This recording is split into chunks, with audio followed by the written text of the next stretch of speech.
everyone. Welcome back to 2-Minute Tips. Let's get started. The essence of our Customer Success Hub is to connect you to the resources you need to be successful with Qualtrics, and we make that easy for you within My Skills. This section contains curated sets of videos, articles, subject matter expertise, and more for key moments in your journey with the XM platform.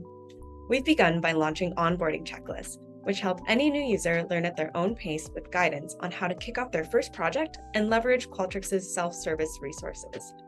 These resources will vary based on your account type to ensure you are seeing the information most relevant to you.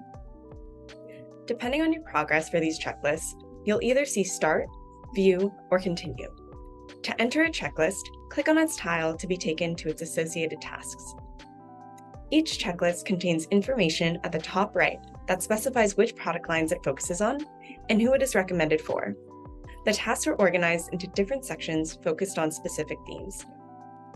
You can follow the guide as outlined, choose to skip tasks if desired, and mark tasks as complete once you have successfully finished the actions recommended. As you mark off tasks, the progress bar on the right will reflect the updates to help you track your completion. A checkmark will appear next to the sections that are considered complete in the info sidebar. Your progress will save automatically, allowing you to navigate away or leave the page, then pick up where you left off whenever you're ready again. Below the checklist, you will also find links to help you stay up to date with Qualtrics events, product information, and news, highlights of our available certifications, and answers to some of our most frequently asked questions. And there you have it. Please remember to subscribe to the 2-Minute Tip category on the XM community so you don't miss a video.